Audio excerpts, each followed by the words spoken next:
أعوذ بالله من الشيطان الرجيم. بسم الله الرحمن الرحيم. السلام علیکم ورحمۃ اللہ وبرکاتہ۔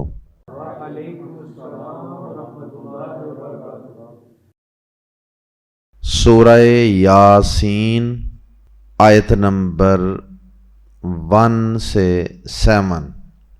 ان الحمد للہ والصلاة والسلام علی رسول اللہ اما بعد۔ اعوذ باللہ السمیع العلیم من الشیطان الرجیم من ہمزہ ونفخہ ونفثہ۔ بسم اللہ الرحمن الرحیم۔ یاسین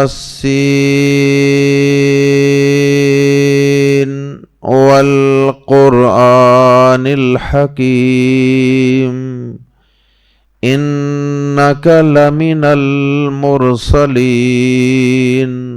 علی صراط مستقیم تنزیل العزیز الرحیم لتنذر قوما ما انذر آباؤهم فهم غافلون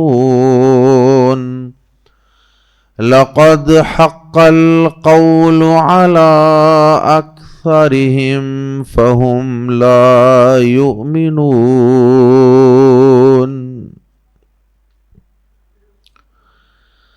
سورت کا نام سورہ یاسین ہے۔ قرآن مجید کی ایک بڑی مشہور و معروف سورت ہے، اور اس سورہ مبارکہ کا شمار بھی مکی سورتوں میں ہوتا ہے۔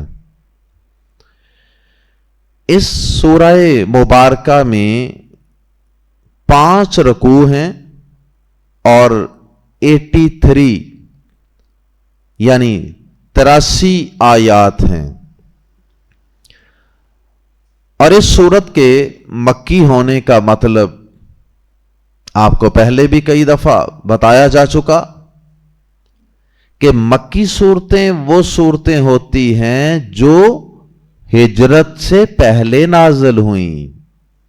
یہ تعریف اور ڈیفینیشن آپ نے ذہن نشین کر لینی ہے کہ مکی صورتیں وہ صورتیں ہیں جو ہجرت کے سفر سے پہلے نازل ہوئیں، اور مدنی صورتیں وہ صورتیں ہیں جو پیارے نبی صلی اللہ علیہ وسلم کی ہجرت جو آپ نے مکہ سے مدینہ کی طرف فرمائی تھی، اس ہجرت کے سفر کے بعد نازل ہونے والی صورتوں کو مدنی صورتیں کہا جاتا ہے۔ تو پیارے نبی صلی اللہ علیہ وسلم کی حیات طیبہ کے بھی یہ 2 بڑے حصے کیے جاتے ہیں، یعنی جب آپ کی سیرت کا مطالعہ کیا جاتا ہے تو اس میں بھی 2 بڑے حصے ہیں، 2 فیزز ہیں۔ پہلا فیز اور پہلا حصہ وہ ہے آپ کی مکی زندگی، اس کے حالات بالکل اور طرح کے ہیں، اور دوسرا فیز 2 وہ ہجرت کے بعد کی زندگی یعنی مدنی زندگی ہے، اور اس کے حالات و واقعات مکی زندگی سے بالکل مختلف ہیں۔ بہرحال مکی اور مدنی صورتوں میں فرق ذہن نشین رکھیے۔ یہ مکی صورت ہے سورہ یاسین، تو جب یہ مکی صورت ہے تو پھر اس میں زیادہ تر فوکس، زیادہ زور کس بات پہ ہوگا؟ عقائد پہ، آپ کے ایمان پہ، عقیدے پہ، بلیفز پہ۔ اور اس میں سب سے پہلی چیز آتی ہے کہ اللہ رب العزت اس کائنات کا خالق ہے، مالک ہے، رازق ہے، منتظم ہے، وہ اس کو آرگنائز کر رہا ہے، وہ رب العالمین ہے۔ اور دوسری بات کہ اس کے ساتھ کوئی اس کا شریک نہیں، اور اللہ کے علاوہ جتنے بھی لوگوں نے معبود بنا رکھے ہیں وہ سب بناوٹی معبود ہیں، اللہ نے ان کی کوئی دلیل نازل نہیں کی، اور وہ معبود بے بس ہیں، کمزور ہیں۔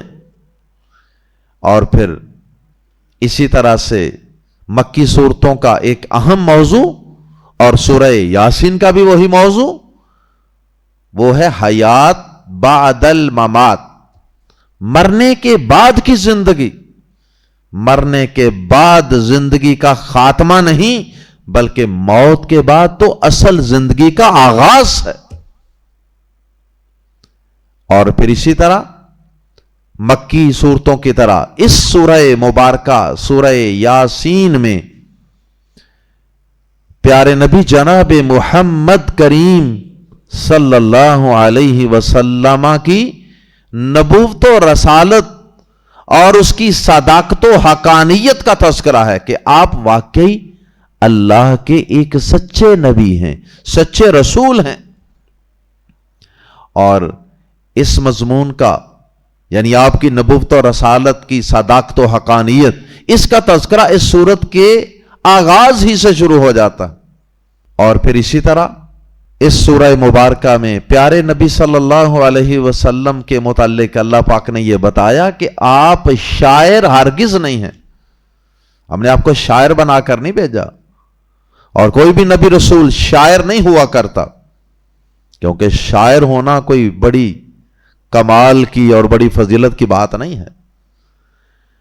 ہاں، شعر و شاعری میں سے ایسے اشعار منتخب سلیکٹڈ جو کسی اچھے موضوع کے متعلق ہوں، جو اللہ کی توحید کو بیان کر رہے ہوں، جو انسانوں کی ہدایت سے میچ ہوتے ہوں، وہ اشعار انسان موقع محل کی مناسبت سے کبھی کبھار بیان کر دے تو جائز ہے۔ پیارے نبی صلی اللہ علیہ وسلم نے بھی بعض موقعوں پہ اشعار پڑھے ہیں دوسرے لوگوں کے کہے ہوئے، لیکن ہمارے بعض واعظین اور خطباء وہ پورا جمعے کا خطبہ ہی شعر و شاعری پہ گزار دیتے ہیں۔ قرآن مجید کی آیات اور پیارے نبی کی احادیث تو وہ برائے نام پڑھتے ہیں، لیکن شعر و شاعری اور نظمیں اور اس طرح کے جو اشعار ہیں یہ زیادہ پڑھتے ہیں اور لوگوں سے داد وصول کرتے ہیں۔ بہرحال شعر و شاعری پیارے نبی صلی اللہ علیہ وسلم سے اس حد تک ثابت نہیں ہے، کبھی کبھار آپ نے کسی کے کہے ہوئے اشعار کو پڑھا۔ تو اللہ پاک نے اس سورہ مبارکہ میں اس بات کی بھی تردید فرما دی کہ جو بعض کافر آپ پر الزام لگاتے تھے کہ آپ شاعر ہیں، تو شاعر جو ہوتے ہیں پھر وہ کلام تو بنا ہی لیتے ہیں نا، تو انہوں نے کہا کہ یہ قرآن بھی اسی طرح آپ نے گھڑ لیا ہے۔ تو اللہ پاک نے کہا کہ تم اچھی طرح جانتے ہو کہ ہمارا نبی شاعر نہیں ہے، نبوت و رسالت کے اعلان سے پہلے بھی ہمارے نبی نے کبھی شعر و شاعری نہیں کی، حالانکہ شعر و شاعری کا وہ معاشرہ تھا، اس میں بڑے شاعر تھے، بڑے ادیب تھے، لیکن ہمارے پیغمبر نے پہلے 40 سال میں بھی کبھی شاعری نہیں کی۔ تو یکدم راتوں رات تو بندہ شاعر نہیں بن جاتا کہ ایک رات اچانک ہی بندہ وہ شاعر بن جائے اور لوگوں کے سامنے قرآن مجید کی شکل میں نعوذ باللہ شعر و شاعری پیش کر دے، ایسا بھی ہرگز نہیں ہے۔ بہرحال اس سورہ مبارکہ میں پیارے نبی صلی اللہ علیہ وسلم کی تسلی اور تشفی کے لیے سابقہ انبیاء کرام کے ساتھ جو ان کی قوموں نے بدسلوکیاں کی تھیں، مس بہیو کیا، اس کا بھی تذکرہ فرمایا، تاکہ آپ کو تسلی مل جائے کہ مجھ سے پہلے بھی بڑے بڑے اولو العزم اور بڑے بڑے جلیل القدر پیغمبر بھی گزرے ہیں، اور ان کی قوموں نے بھی انہیں نہیں بخشا. ان پہ بھی بڑے بڑے بہتان اور الزام لگاتے رہے اور نعوذ باللہ ان کو جھوٹا کہتے رہے.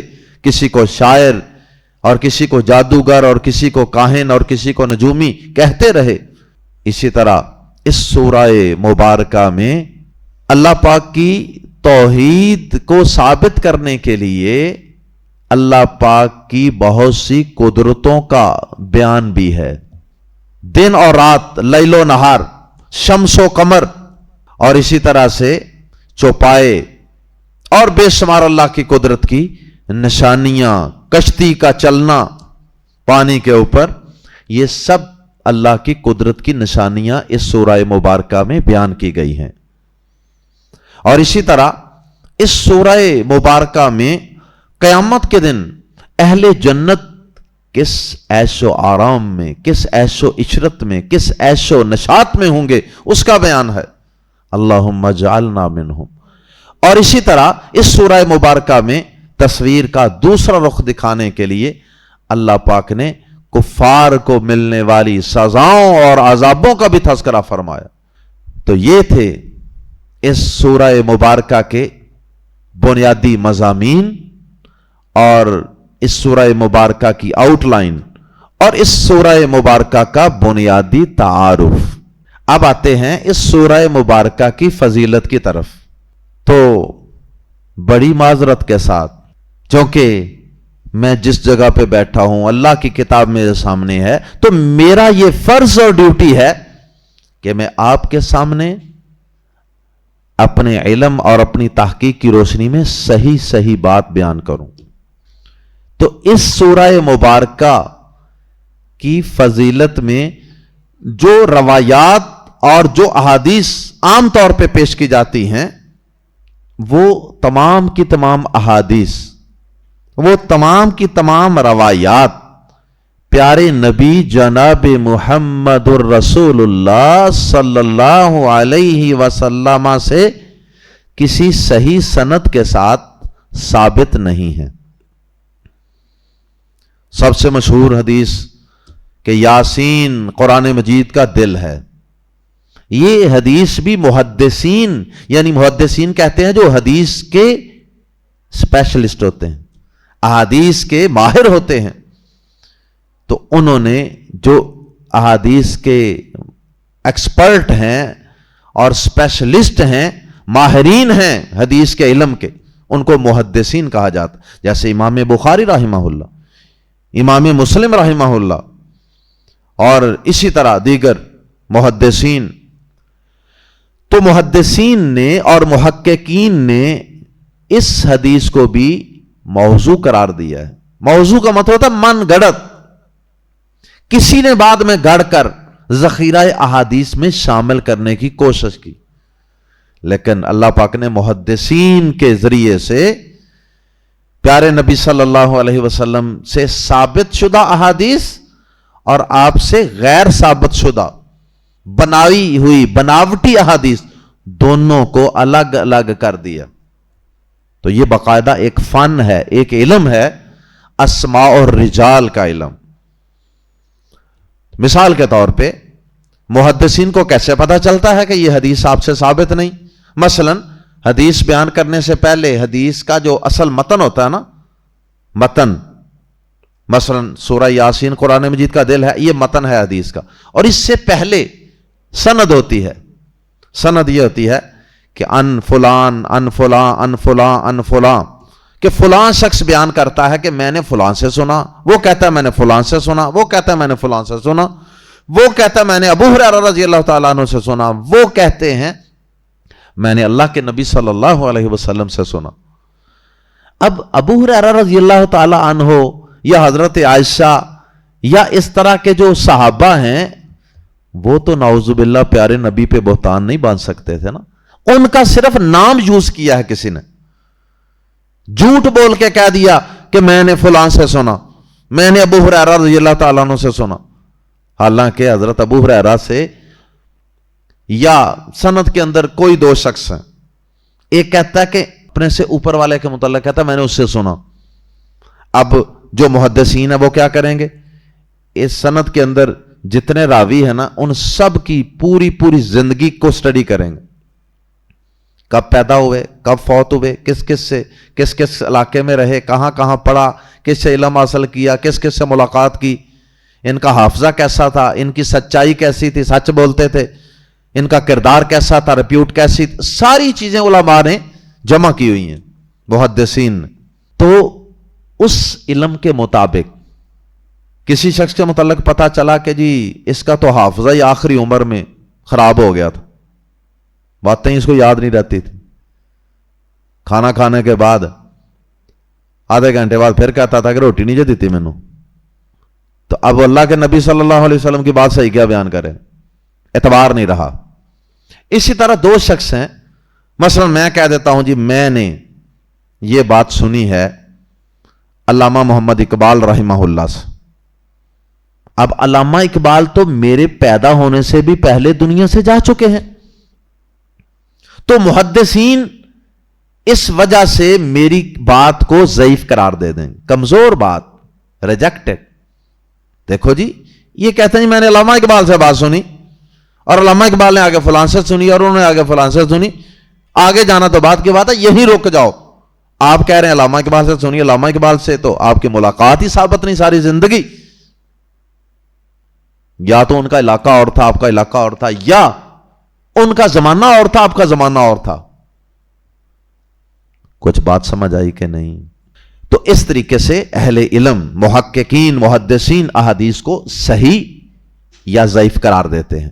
تو سورہ یاسین کے متعلق جتنی احادیث ہیں کہ مردے کی جان نہ نکل رہی ہو, اس کے پاس بیٹھ کے سورہ یاسین پڑھو. یہ ساری روایات یا تو ضعیف اور کمزور ہیں, یا ضعیف کا اس سے بھی اوپر والا بڑا درجہ وہ ہے موضوع. موضوع کا مطلب من گڑت, جو انتہائی کمزور ہو نا, یعنی انتہائی بہت بڑی گپ کسی نے گڑی ہو, اس کو محدثین کہتے ہیں موضوع. تو یہ پیارے نبی جناب محمد الرسول اللہ صلی اللہ علیہ وسلم نے باتیں بیان ہی نہیں کی, ثابت نہیں ہو سکا کہ آپ نے یہ باتیں کی ہیں. اور علامہ اقبال کا ایک فارسی میں شعر بھی ہے. علامہ اقبال نے بھی سمجھے کہ اشارتاً مسلمانوں پر اس بات پہ مسلمانوں کی مذمت کی ہے کہ تم کیسے مسلمان ہو, کہ تمہارا قرآن سے بس اتنا ہی تعلق ہے کہ تم نے قرآن مجید کو مردوں کی جان نکالنے کے لیے رکھا ہوا ہے. مردے کی جان نہیں نکل رہی تو وہاں بیٹھ کے قرآن پڑھنا شروع کر دو بس. اور یہ قرآن زندوں کے لیے تھا, تم نے اسے مردوں کے لیے بنا دیا. یا تو مردے کی جان نکالنے کے لیے بنا دیا, یا جب کوئی فوت ہو جاتا ہے تو اس کی بخشش کروانے کے لیے مدرسے سے طالب علم بلا کر قرآن مجید کو پڑھانا شروع کر دیا, یا پھر اس کی قبر پر عورتیں جا کر بیٹھ جاتی ہیں اپنے عزیز پیارے کی, اور وہاں قرآن مجید لے کر 5 سورہ لے کر سورہ یاسین لے کر تلاوت کر رہی ہوتے ہیں. قرآن مجید زندوں کی کتاب تھا, ہم نے اس کو مردوں کی کتاب بنا دیا. سوال یہ پیدا ہوتا ہے کہ اچھا سورہ یاسین کی تو پھر کوئی فضیلت ہی نہیں. الیاذ باللہ, یہ مطلب ہرگز نہیں ہے. قرآن مجید کی کوئی بھی سورت ہے, کیا اس کی فضیلت کے لیے یہ بات کافی نہیں ہے کہ وہ تنزیل من رب العالمین ہے, وہ تمام مخلوقات کے رب کی طرف سے نازل کی گئی ہے, اس کا کلام ہے. کیا یہ بات کافی نہیں ہے؟ اللہ کا کلام ہے سورہ یاسین. تو یہ نہیں ہے کہ ان من گڑت روایات کے نکل جانے سے, کمزور ہونے سے, ثابت نہ ہونے سے نعوذ باللہ اس صورت کا کوئی مقام نیچے آ جائے گا. ہرگز نہیں. اس کا مقام اس سے زیادہ اور کیا ہوگا کہ اس کے ایک ایک حرف کو پڑھنے پر 10 نیکیاں ملتی ہیں. جو فضیلتیں پورے قرآن کی ہیں, ہر سورت کی ہیں, وہی فضیلتیں سورہ یاسین کی بھی ہیں. یہ اللہ کا کلام ہے, اس کے ایک ایک حرف کے پڑھنے پر 10 نیکیاں ملتی ہیں. یہ سورہ یاسین دیگر قرآن کی صورتوں کی طرح قیامت کے دن اپنے پڑھنے والے کی طرف سے اللہ کی عدالت میں جھگڑا کریں گی، سفارش کریں گی۔ یہ ساری فضیلتیں ہیں اس کی، اور بھی بے شمار فضیلتیں ہیں۔ قرآن پڑھنے والوں پر اللہ کی رحمت کے فرشتے اترتے ہیں، وہ ان کو ڈھانپ لیتے ہیں، وہ ان کو گھیر لیتے ہیں۔ فرشتے قرآن سیکھنے والوں کے پاؤں کے نیچے پر بچھا دیتے ہیں، اور چونٹیاں اپنی بلوں کے اندر، اور مچھلیاں سمندر کی گہرائیوں کے اندر قرآن کا علم حاصل کرنے والوں کے لیے دعائیں کرتے ہیں۔ تو سورہ یاسین کے لیے بھی یہ ساری فضیلتیں ہیں۔ آئیے قرآن مجید کی پہلی 7 آیات جو ہم نے تلاوت کی ہیں ان کا ترجمہ اور مختصر تفسیر پڑھتے ہیں۔ ان آیات میں اللہ پاک نے پیارے نبی جناب محمد کریم صلی اللہ علیہ وسلم کی نبوت و رسالت کی صداقت و حقانیت کا تذکرہ فرمایا ہے، کیونکہ کافر پیارے نبی صلی اللہ علیہ وسلم کے متعلق بڑے زور شور سے یہ کہتے تھے وَيَقُولُ الَّذِينَ كَفَرُوا لَسْتَ مُرْسَلًا، اور وہ لوگ جنہوں نے کفر کیا وہ کہتے تھے آپ ہرگز اللہ کی طرف سے نہیں بھیجے گئے۔ لَسْتَ مُرْسَلًا، مرسل رسول کا قائم مقام لفظ، لَسْتَ مُرْسَلًا آپ ہرگز رسول نہیں ہیں، آپ کو ہرگز نہیں اللہ کی طرف سے بھیجا گیا۔ نعوذ باللہ۔ تو پیارے نبی صلی اللہ علیہ وسلم اس کے جواب میں کہتے تھے، یہ سورہ رعد کی آیت میں پڑھ رہا ہوں، آپ فرمایا کرتے تھے قل کہہ دیجئے کفا باللہ شہیدا بینی و بینکم، کہہ دیجئے اے نبی ان کو کہہ دیجئے کہ میرے اور آپ کے درمیان اللہ کی گواہی اور شہادت ہی کافی ہے۔ اللہ جب گواہی دے رہا ہے کہ آپ اللہ کے سچے رسول ہیں تو پھر آپ کے گواہی نہ دینے سے کیا فرق پڑتا ہے؟ تو اس کے جواب میں اللہ پاک نے پیارے نبی صلی اللہ علیہ وسلم کو آیات زیر تفسیر میں یہ تسلی دی، اور آپ کی نبوت اور رسالت پر مزید پختہ کرنے کے لیے اور سچا قرار دینے کے لیے مہر تصدیق ثبت فرمائی کہ آپ یقیناً بھیجے ہوئے ہیں، یعنی اللہ کی طرف سے بھیجے ہوئے ہیں، یعنی رسول ہیں، آپ بالکل صحیح راستے پہ جا رہے ہیں، آپ کی دعوت جو آپ بیان کر رہے ہیں وہ بالکل صحیح ہے۔ اور پھر آپ کی نبوت اور رسالت کا مقصد بیان کیا گیا ہے کہ آپ کو بھیجا کیوں گیا ہے۔ آئیے قرآن مجید کے الفاظ میں پڑھتے ہیں، بسم اللہ الرحمن الرحیم۔ یاسین، یہ یا اور سین یہ حروف مقطعات ہیں، جس طرح سورۃ البقرہ میں الف لام میم اور دیگر صورتوں کے آغاز میں حروف مقطعات اللہ پاک نے نازل فرمائے ہیں، اسی طرح یہ بھی 2 حروف ہیں، ایک یا اور ایک سین۔ لیکن ہمارے ہاں اس سورہ مبارکہ کو مردوں کو بخشوانے کے لیے، ان کی جان نکلوانے کے لیے اتنا زیادہ پڑھا گیا کہ سورہ یاسین یاسین یاسین ایسے لگنے لگ گیا جیسے یاسین کوئی ایک لفظ ہے۔ یاسین لفظ نہیں ہے، اور اسی وجہ سے بہت سے لوگوں نے اپنے نام بھی رکھ لیے یاسین۔ چلو نام رکھنے میں تو کوئی حرج نہیں، اور بہت سے لوگوں نے تو یہاں تک سمجھ لیا کہ یہ پیارے نبی صلی اللہ علیہ وسلم کا نام نامی اس میں گرامی ہے یاسین، حالانکہ یہ پیارے نبی صلی اللہ علیہ وسلم کا نام اس میں گرامی ہرگز نہیں ہے، کوئی ثبوت نہیں اس کا۔ یہ تو قرآن مجید کی ایک سورت کے آغاز میں استعمال ہونے والے، نازل ہونے والے 2 حروف ہیں، حروف مقطعات، یا الگ ہے سین الگ ہے، ایک لفظ نہیں ہے یہ۔ اس کے بعد ان حروف مقطعات کے متعلق ہم پہلے بھی کئی دفعہ عرض کر چکے ہیں کہ غالباً یہ حروف مقطعات جو ہیں یہ قرآن مجید کی صداقت و حقانیت کو بیان کرنے کے لیے ہیں، اور یہ عرب کے لوگوں کو چیلنج کرنے کے لیے ہیں، بلکہ قیامت تک آنے والے کافروں کو چیلنج دینے کے لیے ہیں کہ جو عربی زبان تمہاری ہے، جس میں تم شعر و شاعری کرتے ہو، جس میں تم بڑا اپنے آپ کو قادر الکلام شاعر سمجھتے ہو، اسی زبان کے اندر ہی یہ قرآن اترا ہے. اس کی زبان، اس کے الفابیٹس، اس کے حروف تہجی کوئی الگ تو نہیں ہے. اور کبھی کبھی حروف تہجی صورتوں کے آغاز میں کبھی ایک حرف، کبھی دو حرف، کبھی تین، کبھی چار، کبھی 5 مختلف حروف تہجی ذکر بھی کر دی اللہ پاک نے، چیلنج کرنے کے لیے.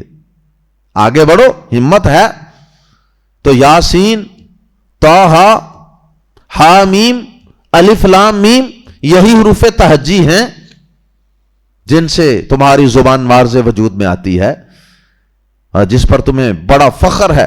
اتنا فخر ہے تمہیں اپنی زبان دانی پہ کہ تم عرب لوگ اپنے علاوہ دیگر اقوام کو اجمی کہتے ہو، گونگے کہتے ہو، کہ انہیں تو پتہ ہی کو نہیں کلام کیا ہوتا ہے، انہیں تو پتہ ہی نہیں گفتگو کیا ہوتی ہے، لٹریچر کیا ہوتا ہے. تو اللہ تعالیٰ نے یہ گویا کہ ایک چیلنج دیا کہ آؤ ذرا ہمت کرو، قرآن مجید کے حروف تہجی، اس کی زبان، اس کی لینگویج وہ وہی ہے جو تمہاری ہے، تو پھر اس جیسی کوئی کتاب بنا کے دکھا دو. ایک کتاب نہیں، کو 10 صورتیں لے آؤ. 10 صورتیں نہیں، ایک چھوٹی سی صورت، انا اعطیناک الکوثر قل هو اللہ احد، اس جیسی کوئی چھوٹی سی صورت ہی بنا کر پیش کر دو، جس کے متعلق تمہارا اپنا دل گواہی دے. تمہارے اپنی پارٹی کے یعنی دیگر کفار، دیگر دانشور، تمہارے ہی دانشور وہ گواہی دیں کہ ہاں واقعی یہ صورت قرآن مجید کا مقابلہ کرتی ہے. تو یہ ایک قسم کا چیلنج ہے. اسی وجہ سے اس کی ایک دلیل ہم اکثر پیش کیا کرتے ہیں کہ جہاں بھی حروف تہجی کا ذکر آئے گا، حروف مقطعات کا صورتوں کے آغاز میں، وہاں متصل بات قرآن مجید کا ذکر آئے گا. تو یہ ایک بڑی مضبوط دلیل ہے کہ واقعی ان حروف مقطعات کا قرآن مجید کی صداقت و حقانیت کے ساتھ کوئی تعلق ہے. شروع میں پہلی صورت میں کیا تھا؟ الف لام میم ذالک الکتاب لا ریب فیہ، یہ کتاب ہے جس میں کوئی شک نہیں. اور یہاں یاسین والقرآن الحکیم، یہاں بھی قرآن کا ذکر. اور بھی بہت سے مقامات ہم پڑھ چکے. یاسین یہ چیلنج کرنے کے لیے 2 حروف ہیں، ان کا کوئی میننگ نہیں ہوتا، معانی نہیں ہوتا. والقرآن الحکیم، یہ واو یہاں اور کے معنی میں نہیں ہے، اس لیے اس کا ترجمہ یہاں قسم ہے، قسم، یہ واو قسمیہ ہے. اسی وجہ سے القرآن کے نیچے زیر ہے، جیسے والعصری قسم ہے عصر کی، والفجری والشمسی، اسی طرح والقرآنی قسم ہے قرآن کی. بہت سے لوگ غلطی کرتے ہوئے اس کا ترجمہ کیا کریں گے میں پہلے ہی بتا دیتا ہوں. وہ کریں گے اور قسم ہے قرآن کی، اور بھی کریں گے، قسم بھی کر دیں گے. وہ کہ 2 ترجمے اکٹھے نہیں ہوتے، ایک ہی ہوتا. والقرآن الحکیم، حکمت سے بھرے ہوئے قرآن کی قسم. حکیم کے 2 معنی ہیں، ایک تو جس میں بڑی حکمت والی، دانائی والی، سمجھداری والی باتیں ہوں، انسان کی زندگی کے متعلق بڑے زبردست قسم کے گولڈن ورڈز ہوں، بڑی سمجھداری والی، فہم و فراست والی باتیں ہوں، اس کو کہتے ہیں حکیم. جیسے ہمارے ہاں لفظ چلتا ہے نا حکیم، لقمان، جن کا قرآن مجید میں ذکر ہے، حضرت لقمان علیہ السلام، ان کو اکثر لوگ حکیم لقمان کہتے ہیں نا. تو کہتے ہیں کہ وہ بڑے دانشور تھے، بڑے عقل مند سے. تو حکیم سمجھدار کو بھی کہتے ہیں نا، عقل والا، حکمت والا. تو قرآن مجید کی یہ صفت اس معنی میں بھی ہو سکتی ہے. اور الحکیم کا معنی محکم سے، محکم کا معنی مضبوط، ٹھوس دلائل والی کتاب، اور جس میں کوئی شک و شبہ نہیں ہے، جس میں جتنی باتیں بیان ہوئی ہیں بالکل اتھینٹک، پکی، پختہ، اور اس کی آیات میں آپس میں کوئی اختلاف نہیں ہے، اور اس کا معانی جو ہیں وہ بالکل واضح اور کلیئر ہیں. کوئی شک شبے والی بات ہی نہیں ہے کہ کوئی کنفیوژن ہو. یہ سارے معنی بھی اس کے ہو سکتے ہیں. تو بہرحال فرمایا یاسین والقرآن الحکیم، چونکہ قرآن کے ساتھ الف لام ہے، حکیم کے ساتھ بھی، اس لیے یہ پراپر نون اس میں معرفہ کی طرف اشارہ کر رہا ہے جس کی بات چل رہی ہے، جو ہم پڑھ رہے ہیں، جو ہمارے ہاتھ میں. والقرآن الحکیم، اس حکمت سے بھرے ہوئے قرآن کی قسم. اور قسم کا معنی ہوتا ہے گواہی. اصل میں اللہ پاک نے یہاں ایک بہت بڑی بات کرنی ہے، ایک بہت بڑا دعویٰ کرنا ہے، اور اس سے پہلے اللہ پاک نے اس کی دلیل پیش کر دی ہے. والقرآن الحکیم، حکمت سے بھرے ہوئے قرآن کی قسم. اور اس کا مطلب یہ ہے قسم کا، یہاں یہ معنی ہے کہ قرآن مجید جو حکمت و دانائی سے بھری ہوئی کتاب ہے، اس قرآن مجید کی آیات، اس کے احکامات، اس کے اوامر و نواہی، اس کے اندر بیان ہونے والے واقعات، اس کے اندر پیش کی جانے والی پریڈکشنز، پیشین گوئیاں، یہ سب گواہ ہیں. قسم کا مطلب یہ سب گواہ ہیں، یہ سب بول بول کے گواہیاں دے رہی ہیں. قرآن مجید کی ایک ایک سورت، ایک ایک آیت اور اس کے اندر بیان ہونے والے احکامات یہ گواہی دے رہے ہیں کس بات کی؟ انکا، بلا شبہ آپ اے نبی پاک صلی اللہ علیہ وسلم، لامزہ پر لا، یقیناً من المرسلین، بھیجے ہوئے لوگوں میں سے ہیں. مرسل جسے بھیجا گیا ہو، اور رسول کا معنی بھی یہی ہوتا ہے. یقیناً آپ بھیجے ہوئے لوگوں میں سے ہیں، یعنی یقیناً آپ رسولوں میں سے ہیں. اللہ اکبر. تو قرآن مجید کی قسم کھا کر آپ کو سچا نبی، سچا رسول قرار دیا گیا کہ جس کو آپ کی نبوت و رسالت پہ شک ہونے لگے نا، وہ اس قرآن مجید کو سٹڈی کر لے، اس کا مطالعہ کر لے، اس کے انشاءاللہ 14 طبق روشن ہو جائیں گے کہ واقعی وہ باتیں آج سے 1400 سال پہلے بیان کر دی گئیں جن کی تصدیق آج تک سائنس کر رہی ہے، اور نئی سے نئی باتیں قرآن مجید کی ان کی موجودہ سائنس تصدیق کر رہی ہے کہ یہ باتیں اس دور میں اللہ کے نبی کو کیسے پتہ چل گئیں. وہ پتہ ایسے چل گئیں کہ کائنات کا خالق نازل کر رہا تھا نا قرآن.